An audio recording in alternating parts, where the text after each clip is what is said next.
Hi guys, I want us to look at the negation formula for the integral of cos to the power n of x dx. So it's for powers of cos. So the last one that we did was for powers of sine. For this one, it's a similar method that we're going to use. We're still using integration by parts, and we are still going to separate this here into the integral of cos to the power n minus 1 of x and cos x, and we're integrating that with respect to x. So what we're going to do is we're going to let u be equal to cos to the n minus 1 of x. Then our du over dx becomes the derivative of that. We will be using the power trig angle rule, and we're going to take down the power. So we're going to have n minus 1 cos.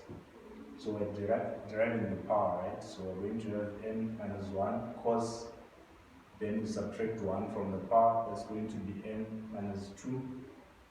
Then we put x, then we're going to derive the trig, meaning we're deriving cos, we get minus sine, so we're going to have to put a minus there, and we put sine of x. The angle will just give us 1, so the derivative of x with respect to x is just 1. So we're going to have something like this for our du dx. dv dx becomes what was left when we chose u. So we're going to say our dv dx in this case is cos x.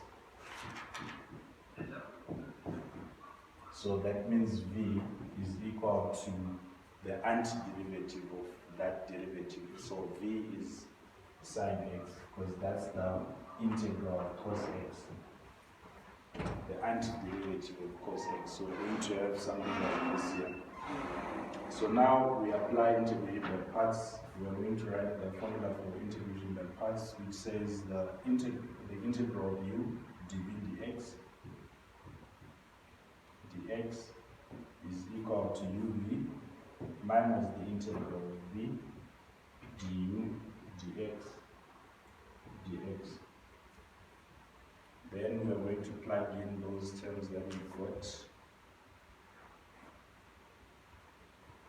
So on this side, that's just the question, which is just cos to the power n of x dx, because our u is that, our dv dx is that one way. So that's going to be cos to the n minus 1 of x multiplied by cos of x. That's just that which is the question, cos to the n of x.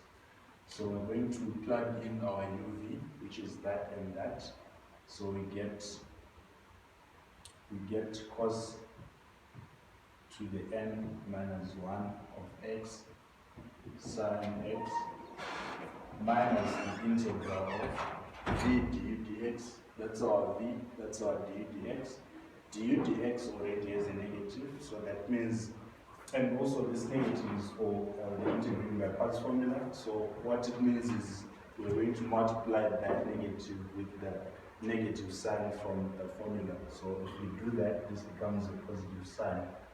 And here also we need to put that constant there outside. That's a constant, so we put it outside. We have n minus 1 outside, and we're going to have the integral of.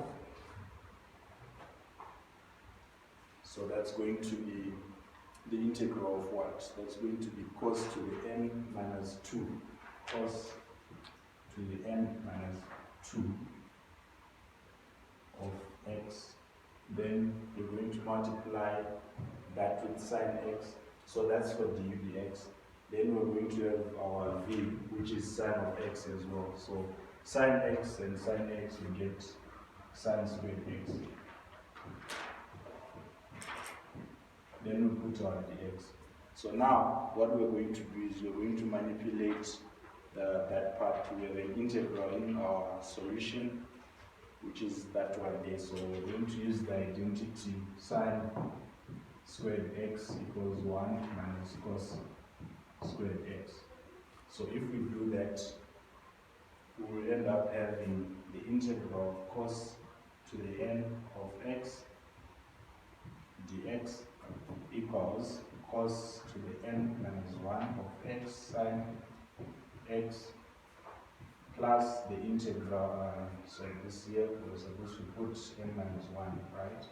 The integral of cos to the n minus 2 of x multiplied by 1 minus cos squared x dx.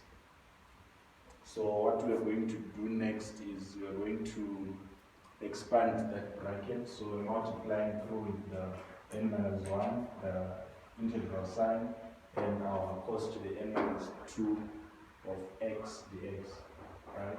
So